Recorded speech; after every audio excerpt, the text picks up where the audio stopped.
Alright, hey guys, I'm back with another one. Now today is a special day. This is gonna be my first time doing a react video for you guys, and we're reacting to the currently most popular video trending for Genshin, with over 2,073,063 views as of 19 hours ago since it posted. So looking at Tevat Chapter Interlude Teaser, The God's Limits, Genshin Impact. So let's begin. I'm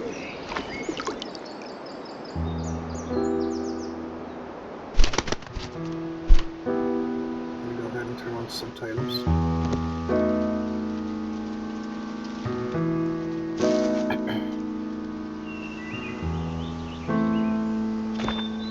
Nice visuals so far. This world has always been so. Life abides no reason, for none are born by their own consent. Yeah, this one is about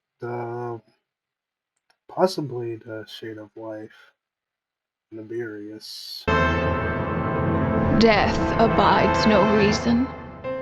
She's the shade of death. I believe we just earned 5.4 quest, was it, for not one, actually. And Captain Capitano. She is the Shade of Death. Renova, I believe. For it cannot be defied, even by those who see it coming. Time abides no reason. And the God of Time, Ruler of Time, Shade of Time, Staroth. For it deprives us all equally, yet brooks not a second to be reclaimed. Space abides no reason. Asmodai. She is the sustainer for the principle, so we saw at the start of the game. Here she is once again.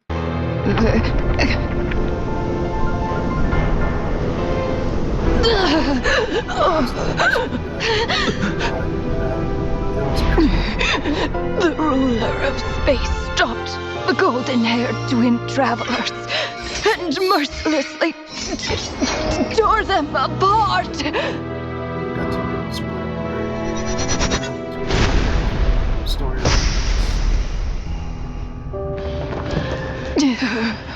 So they could create non-static in the past. Unless that's a tree for the only lines.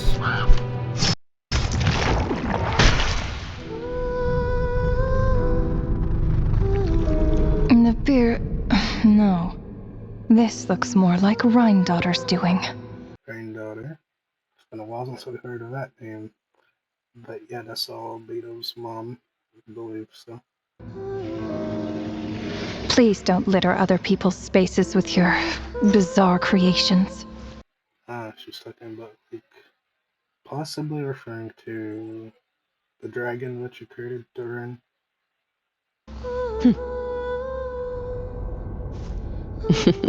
Unsurprisingly, all life here has been rendered unstable, tainted by the ruler of space. Heavenly Principles destroyed Conneria, and I'm guessing that's what she was referring to here. Yeah, because Conneria was destroyed and her ability, like, lingered. And that makes sense as to why, like, the space is distorted and all that. I have seen enough to know that repeating this experiment would be fruitless.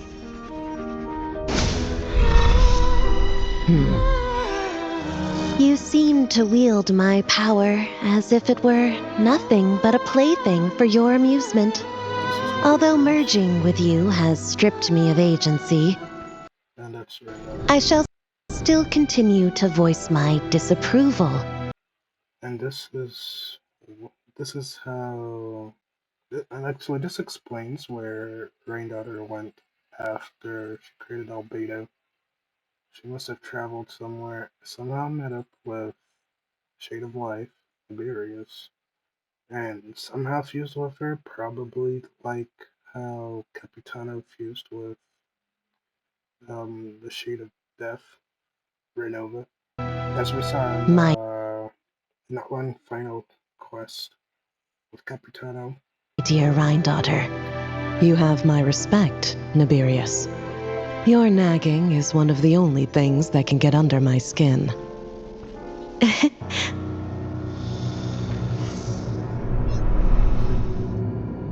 And you, Istaroth, why did you bestow history upon them? And Istarov here, the one who gave Venti his power at the start of the game in that one island northeast of Mondstadt, I believe. So she was involved with Venti, and now we're finally getting to see what she looks like. I had to find some way to pass the time, did I not? After all, it's clear that Asmodee is not here. Well, They butchered that so hard, Asmodee. Really, it's Asmodee, but they said it wrong. They still butchered. perhaps you could share But your it is what input it a little is. earlier next time. But you're right. There's no trace of Asmodee here. Where has she gone? Anyway, it's time I put this space out of its misery. Alright, just killing the space earth. Truly toxic.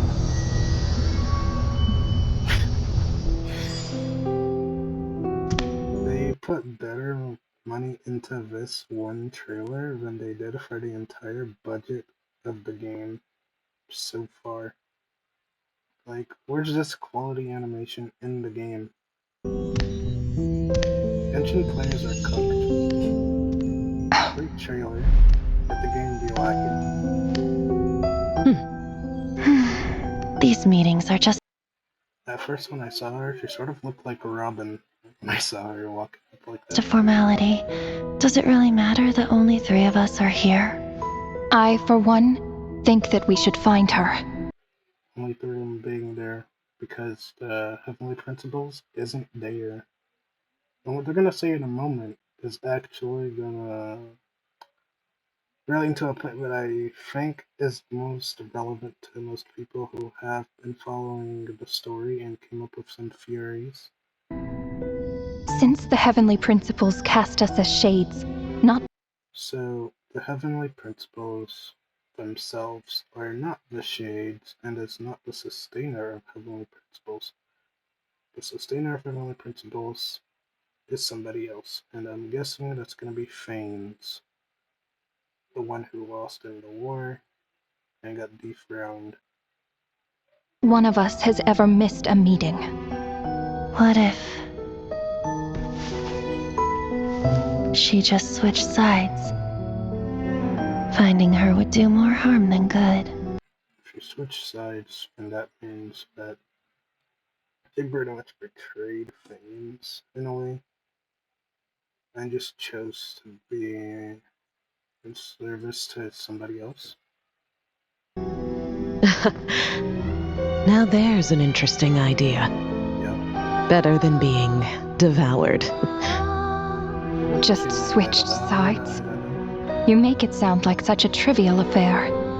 We are shades, shadows of the heavenly principles. Shadows. They're simply shadows.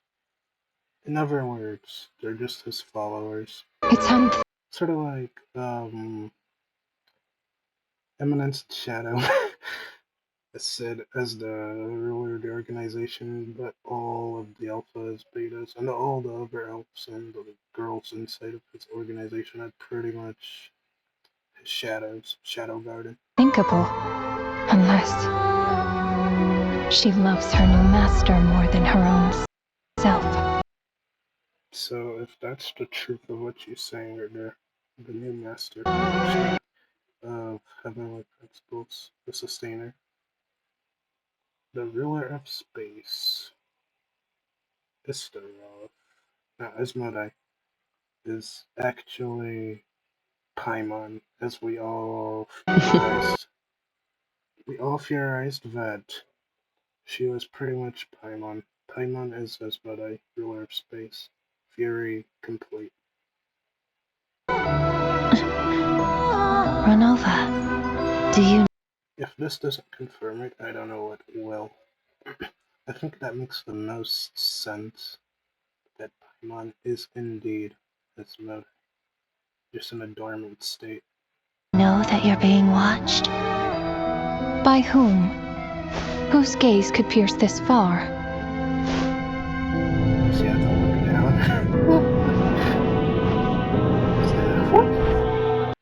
Alright, and then we got Mr. Piero himself, staring so hard that she had to, even another god noticed him. Bro, that was crazy. How does he stare? He got that aura. Okay, bro has plus a 1 million aura, but he can just gaze upon them casually. Like it's nothing, bro. I remember those eyes. It was just before I placed the curse of immortality. So that's Renova who placed the curse of immortality. So she's the one that Conrians are probably the most meta. I mean, removing death from them was one thing, but turning them into hilitrolls as a result of their immortality is the part that sucks the most. I suppose, I mean, it's one thing to be immortal, but turning into a gremlin, now that's unfortunate. How did that happen? I guess her ability backfired. Or, as the title suggests, has limits. Sure, she gave that entire nation destruction and immortality, but as a result, prolonged immortality turned them into hilitrolls and all of the various types of hilitrolls we see in the game. I guess her power backfired.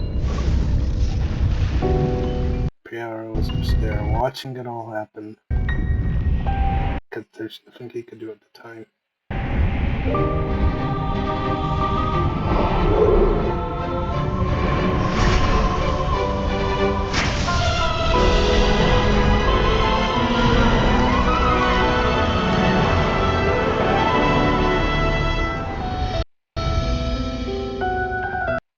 So defeated death rules life and death itself, granting immortality or taking it away. And I'm guessing Nibirius, Shade of Life, is just about creation more than life itself. Ah, yes. He's an old acquaintance of mine. Piero knows Raindaughter, so that makes sense. Albeit its mom would know. After all, she was from Conneria. I'm sure that working for the Tsaritsas helped him let go of his past obsessions. Obsessions, let go? Nah. They clearly weren't there for that last trailer of the Fatui meetup upon Signora's death, because Bro is just as obsessed as he ever was. In my opinion, of course. The Cryo Archon. With her paltry powers, she dares set her gaze on the heavenly principles. Okay, Renova, they're throwing shade at the Cryo Archon. Intense, like massive aura right there. Just called the Cryo Archon pathetically weak. That's insane. So yeah, guys, you know the Cryo Archon will be underwhelming at launch. She's gonna be so mid. It's crazy. Confirmed by Renova herself. The Cryo Archon is mid.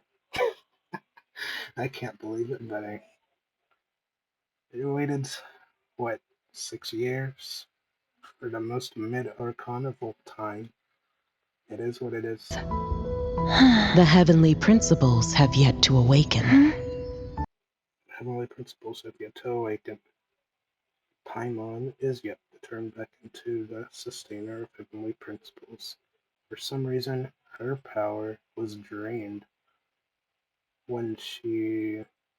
If it's like the Nahida situation, then yeah, Asmodai is actually Paimon, and Paimon is in like a baby state of what she would be if she was the sustainer. For some reason, this happened to her. She fell from the sky, landed in a lake, and then the traveler fished her out at the beginning of the game. So that would explain it. So after entrapping us in Teyvat, she herself ran out of power after trapping both twins because the twins were clearly strong at that time with their power to purify just about anything. So for the sustainer to be surprised in that one instant where somebody did analyze the trailer or the beginning of the game, that cutscene, where even Asmodai, the heavenly sustainer, was a little surprised that the travelers were quite strong to avoid her power at first, but she had to put extra power into capturing them. Yeah, that happened. And so after that, I'm assuming that she ran out of power, just like when Ukadavara had to save Sumeru, and then she became Nahida afterwards, right? So that's the same principle, ironically, for pun intended, that happened there. So yeah, Esmeralda is Paimon confirmed. If I were her, I wouldn't pass on that opportunity either. My dear Rhine daughter, you know I cannot allow you to think that way. Hey man, you merged with her, it's too late now.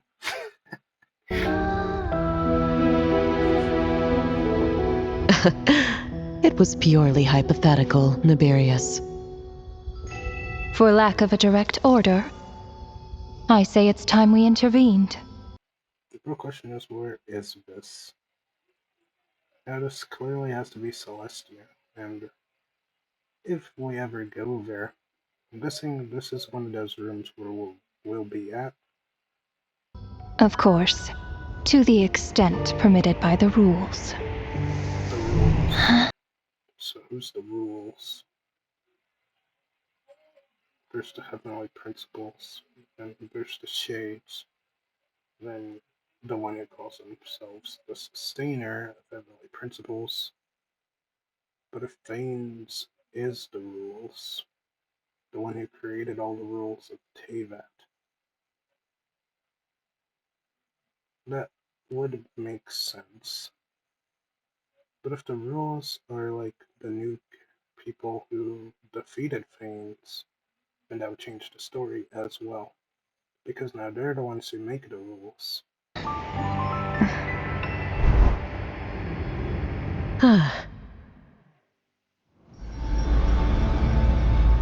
going back in time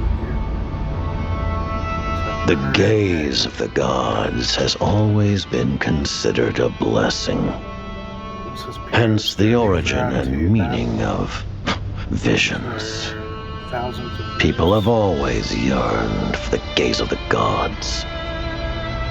And yet, it is said that when mortals look directly upon the gods, they invite their wrath and retribution.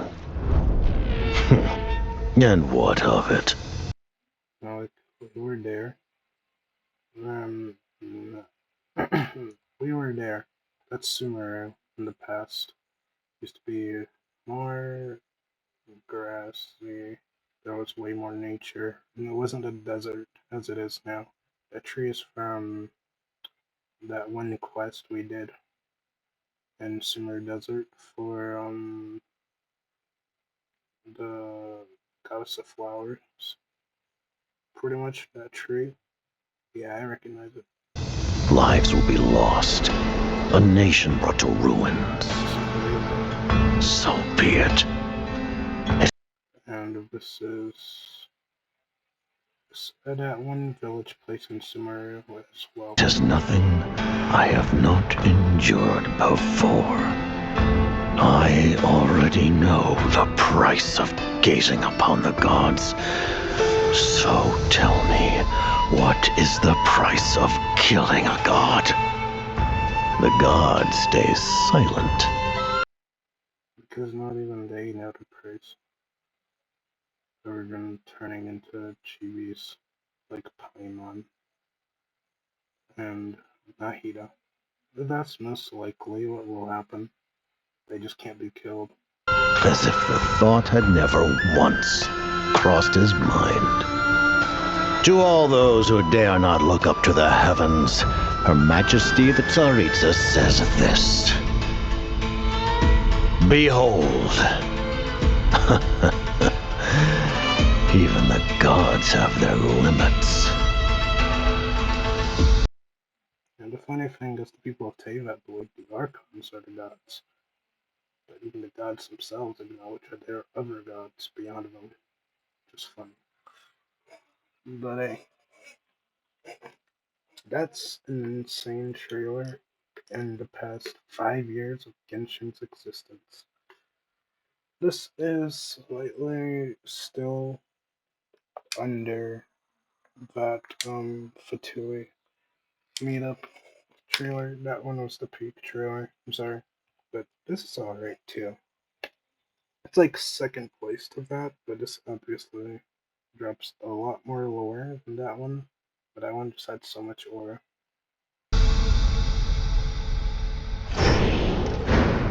Now this last part is extra important. Inspection over. Return to your posts. This perhaps Make sure the Frostmoon Scions don't pose a threat. Frostmoon Scion, so I believe that's the Frost Mages who put themselves in those cryo shields. Per the Pale Star Edict, we are to retrieve the damselette from Nod Cry. Damselette from Nordcry. So yeah, it's confirmed.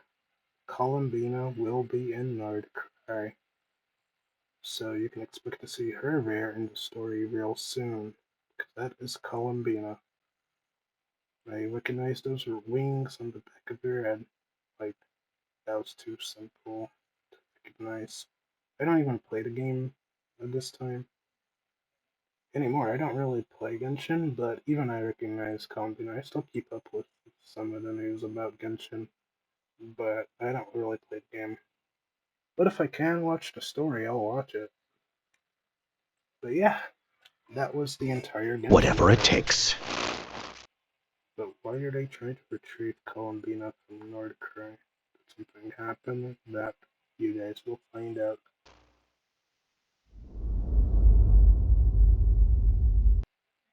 And yeah, that's the end of that trailer. What a great trailer, guys. Like, I can see why it has over 2.28 mil views in 19 hours. Let me refresh. I know it has more views. Look at that. 2.29 million views as of this recording. So yeah, that's worth a like. Pretty good trailer overall. So yeah, with that, I'll see you guys in the next one. Like and sub if you enjoyed this type of react. Leave in the comments if you want more reacts like these. And I'll see you guys in the next one.